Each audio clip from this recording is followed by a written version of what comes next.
Hello everyone, Warren here again with the Peach State Prime Transformers channel. And today we have a review of a new Studio Series figure. This one is not an 86 figure like I've done recently, but from Transformers 1 we have Airachnid. So, how does this figure stack up? You can kind of see stuff going everywhere. But hope you join me for this review and, kind of deep dive into the Airachnid figure. Alright, so Airachnid, we're going to start with the bot mode here. Now, a couple things I want to start with is, number one, we are going to compare this to other Transformers 1 offerings and maybe one other. But this figure, my goal is to get, I absolutely love Transformers 1. I thought it was a great film. I think it's a shame that it didn't perform better at the box office. I'd still hope to, see it revived in some form in the future, that universe. But, and my goal, that being said, is to collect each of the Transformers 1 Studio Series releases. Now, I did kind of drag my feet on this one a little bit. I like Airachnid as a character. I really do. I think it was cool the way they pulled in a character that originated in Transformers Prime into Transformers 1 and had her play the role that they did. I just think that was very creative. I think she filled that role very well as kind of Sentinel Prime's, kind of main henchman, kind of, number one, kind of, his sound wave as if he was Megatron, So I think that was great. This character, I finally picked her up after seeing her several places because I found her on clearance at Target for $20. And honestly, I think $20 is about the right price for this. Does it resemble Airachnid from the movie? Absolutely. I think it's the best Airachnid we're going to get that can actually transform. Again, in the movie iteration, I personally did not purchase the Transformers Prime version, so this is my only Airachnid at the moment. So the first thing is you do have these legs that kind of go everywhere. It's similar with every bot that's a spider, sometimes a lot of the bug bots. And to me, it's really hard to figure out the right way to display them, because they kind of go everywhere, and as you saw, can make the figure top heavy or leaning one way or the other. The other thing is, as far as standing, I mean, it works, but there's not much of a foot. It's more of like a high heel. It does work, though it's not the most sturdy thing in the world. You got these blasters that are removable on each of her forearms. The head sculpt on this figure is pretty nice. Certainly does represent the character in the movie. And you do have, if you look closely, and the camera needs to focus, you do have some of her extra eyes on the side here. Now, unfortunately, the one thing that really would have made this a little bit of a home run would have been the ability to lift up the back of her head here and, reveal all, just like some other dots for eyes, like that scene between her and Orion Pax in the movie. So, again, I as I've said on this channel before, I prefer big, bulky robots, usually for my Transformers. But, again, this pulls off the character rather nice for, a Deluxe Studio Series release. And, with it being a little spittily, I don't know if that's the right word, or just a little on the thin side, lacking that mass. I'm glad I was able to pick it up for $20. Would I eventually have picked it up for the full retail price of a Deluxe right now, yes, I would have, but it's always nice to feel a little bit better when you get a deal on any figure, but, you know, get along with one with a little less mass. Before we go into alt mode, I do want to show a couple comparisons. Ones that I think made sense to me. So, as far as, you know, some height comparisons within the Transformers 1 Studio Series line, you have the Elita-1 here, and they scale pretty well together. I mean, both of these are deluxe figures. You know, they meet each other at the same height as far as the head. You know, as far as what you lose in mass, like, again, you compare these legs, you know, you have a lot more mass to Elita-1 here. You know, the one thing I guess that does kind of make up for it when I see it next to another figure are those legs that kind of make this figure, I guess, wider and broader. So again, not too bad there. The next one that I thought really kind of made sense was none other than Sentinel Prime, because again, Airachnid being, you know, kind of his main henchman, his number one. And you see, Sentinel Prime being a Voyager is a little bit bigger, which, you know, makes sense, you know, for the film, because Sentinel Prime with the powered up transformation cogs, or cog, was, you know, definitely a bulkier guy. He was a big dude. So, you know, comparing that to, you know, his number one here, they scale nicely together, and I think they're going to look great on my shelf together. The next one that I wanted to show is the one that really made sense to me to compare, and that is Kingdom Black Arachnia. Now, first off, I want to say, I know there's some confusion out there. Black Arachnia and Airachnid are two totally different characters. They're both spider-based. However, in, you know, whether you're talking Transformers Prime, Transformers 1, or any other media, these two are not the same person. And most people know that, but I've seen some confusion out there on social media. So you'll see, you know, again, different characters, but just wanted to show two spider-based bots. Now, Airachnid does not have a spider mode in this toy, and I don't really think she did in... I mean, she kind of did in Transformers Prime. It was more of like a second walking mode, in my opinion. And then, of course, was a helicopter, which, you know, when we see the alt mode, there's definitely some influence there. But, you know, I think they look great together. I do think Black Arachnia pulls off the legs a little bit better. I'm talking about the spider legs.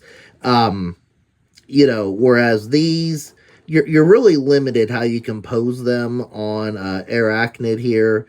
Whereas I think they're nice and clean on Black Arachnia. But see, when I say they're limited, I mean, you can't really turn them every which way. I mean, you have a little bit of posability. Honestly, I don't think you'd be able to get it to where she's walking on the spider legs. You know, kind of lifting her up like a couple scenes in the movie. But yeah, I mean, she looks different, looks a little off-putting at first, but when you compare it, again, to her look in the film, I think they pulled off the bot mode pretty well in this release. Now let's take a look at that alt mode. Alright, so alt mode. All I have to say is, I tried. I promise you, I tried. Needless to say, I'm not a huge fan of the alt mode. Well, okay, before I go there, does this alt mode resemble pretty darn close to what Airachnid transformed into in the Transformers 1 film?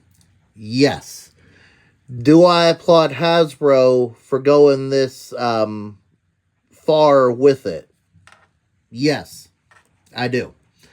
You know, and speaking of the film and Arachnid as a character, it's a great nod to the helicopter mode that she had in Transformers Prime. However, as a toy, this alt mode is a mess. And where I say I tried, look, this is, I'm going to be clear with everybody. This is my second time only transforming this figure. I had a heck of a time the first time with the instructions, and I had to pull them out for this second time.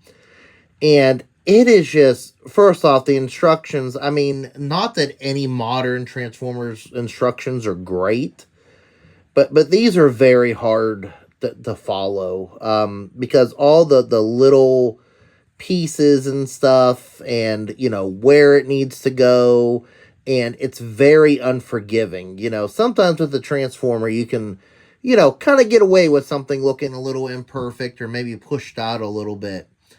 This one is very unforgiving in that area. To make something that is so abstract as this, and I mean, you can tell. I mean, I got stuff on here that really isn't probably lined up correctly, and there just comes a point where you're just like, just get it close enough. And, you know, but, you know, you do have this spins back here. One area in particular that's aggravating, but also ingenious, is this section back here, kind of that drone, kind of the circle. I don't know the technical term, you know, kind of like what these are here. You know, what's ingenious about it is one of the sets of legs, and they come together in the back here to form this circle. So I like that in concept. Execution, I mean, if you look at it in the instructions or the box, this is like a perfect circle. I tried spinning this around, every combination I could, and maybe I'm just old now, but or impatient, I could not get it. And that's as close as I could get. Up here, it's a little bit better. You know, these, what are her legs, but these smaller propellers, you know, look a little bit better here. I know, you know, in all the pictures, this is kind of up and over. Again, I do that and 3 other things come undone. And then also down here, kind of, see, there we go. Kind of underneath here. Okay, so these arms are supposed to center to make this, I don't know, kind of like shockwave-ish kind of front. I mean, if you see it. But anyways, all the guns, and you clip the arms back on the forearms here. And there's these 2 that are built in that, where you flip her hands around. And one thing, you know, these don't stay in place. And then the arms, I mean, they clip together under here. But they always seem to want to move to one side to the other. So, again, yes, it is reminiscent of, you know, what we got in the film. I'm just not a huge fan of the transformation process or the end product here as a toy. You know, even though all the other Transformers 1 figures are Cybertronian forms, just like in the film again, as is this, they just pull it off a little bit. I don't know. They just look, I don't know if it's the mass of the figures or what. But this, I mean, I don't know if anyone will ever get this thing 100%. At least I know I won't. And she will stay in that bot mode. But just, yeah, this alt mode alone and the transformation, again, Hasbro did what they had to do. Again, I'm not going to bash them for it, but just, you know, for what had to be done as a figure, I'm really glad I got this on clearance. Because, yes, I would have bought it to be a completionist at full retail, but I wouldn't have been quite as happy, and I probably would have been a little bit more crabby about this alt mode than I already am.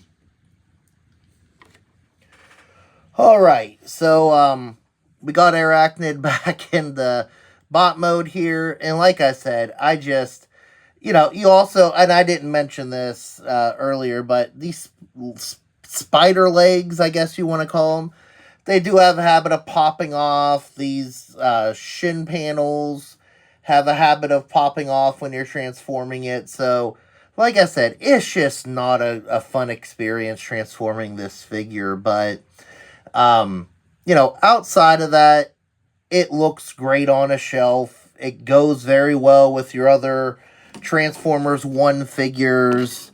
So, I'm going to give it for that. That's the reason I got it. What I think might be kind of cool is to see what Blocky's, what their approach to Arachnid would be. Or one of the other model companies that's out there right now, including YOLO Park. However, I want the Hasbro releases. I don't think we're going to get anything better than this. So it is what it is. I hate that saying, but it does hold true here. I think the bot mode looks pretty darn good. That alt mode and the transformation to it. I can leave it. Alright, so that is my review on Transformers Studio Series, Transformers 1, Arachnid, Deluxe Class. Again, it's a mixed bag. I like the robot mode, especially when you get all the spider legs kind of spread out. Not a fan of that alt mode or the transformation, so, not every one of them could be a home run. And again, I think this will still, as I said earlier, look great with my other Transformers 1 figures. Anyways, if you enjoyed this video, I invite you to give it a like here on YouTube. And of course, subscribe for other videos like this, toy reviews, events, other Transformers, reflections on including new drops, discussion topics, other fun stuff here. And then, of course, feel free to leave a comment. Do you have this figure? What do you think of it? Do you like the Transformers Prime version better, which I personally do not have? I will say my son, and I don't have it down here with me, Landon, who you've seen on the channel, did recently get the Cyberworld Arachnid, and it's very much a mold buddy with Chop Chop, who we reviewed on this channel. And gotta say, from a standalone figure, I would probably like that because that's more fun to transform, but it's not accurate to Transformers 1 and what the Studio Series sets out to do, so not a fair comparison there anyways. But anyways, if you do like other fun videos, tourist attractions, events, fun places to eat and shop, including collectible stores, and seeing other parts of my collection that are not Transformers, feel free to check out my original channel. Simply just name Peach State Prime. Anyways, I want to thank you once again for watching. I hope you have a great day, and God bless.